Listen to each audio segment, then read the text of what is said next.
Halo Shalom, selamat pagi Indonesia, selamat pagi Kota Medan, Horas. Hari ini 1 September 2024, saya berada di tengah Kota Medan teman-teman. Menemukan satu komentar dari Ibu Ivan, nggak tahu lah itu ya. Komentarnya begini teman-teman ya, Ibu ini ngoceh ndak berfakta, tolong tunjukkan dalilnya Maria menyembah Yesus. Oke, thank you ya untuk komentarnya. Ini satu pertanyaan yang sangat tepat ya, karena sering ada banyak pertanyaan itu lebih kepada tidak jelas atau salah atau blunder. Bertanya, di mana ibu menyembah anak? Ya, mengapa ibu menyembah anak? Nah teman-teman, dalam sejarah peradaban manusia tidak pernah tercatat ada ibu yang menyembah anaknya, itu tidak pernah. Karena ibu itu jamak dan anak itu jamak. Ya, apalagi di dalam Alkitab, di dalam hukum Taurat yang kelima itu jelas, hormatilah ayahmu dan ibumu. Ya, supaya lanjut usiamu di tanah yang dijanjikan oleh Tuhan. Bahkan di situ dituntut setiap anak itu hormat bagaimanapun keadaan orang tuanya. Karena apa? Karena bisa dipastikan setiap anak berasal dari orang tua, tetapi setiap anak belum tentu menjadi orang tua. Nah, ini penting ya. Jadi kalau pertanyaannya kapan Maria menyembah Yesus, di mana dalilnya, itu sangat jelas ada.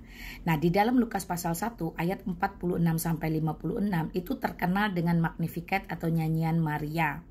Ketika Maria dikabari bahwa dia akan mengandung bayi kudus, sedangkan dia adalah seorang perawan kudus, maka ia memberikan pujiannya kepada bayi kudus yang adalah juru selamatnya itu. Saya bacakan ayat 46. Lalu kata Maria, jiwaku memuliakan Tuhan dan hatiku bergembira karena Allah juru selamatku, sebab ia telah memperhatikan kerendahan hambanya. Sesungguhnya mulai dari sekarang segala keturunan akan menyebut aku berbahagia, dan seterusnya ya teman-teman sampai ayat yang ke-56.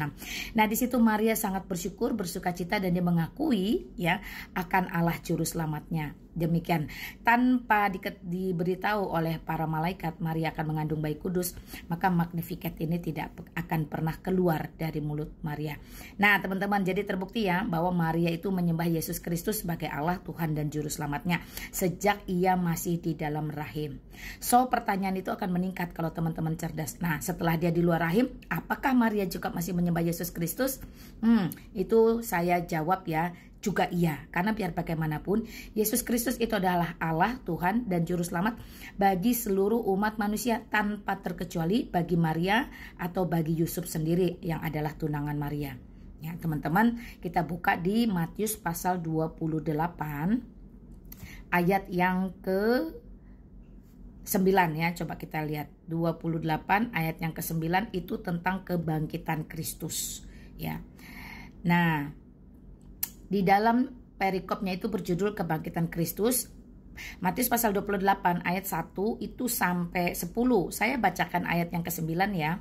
Tiba-tiba Yesus berjumpa dengan mereka dan berkata, salam bagimu. Mereka mendekatinya dan memeluk kakinya serta menyembahnya. Siapakah mereka itu? Nah, mereka itu teman-teman bisa lihat di ayat 1-nya.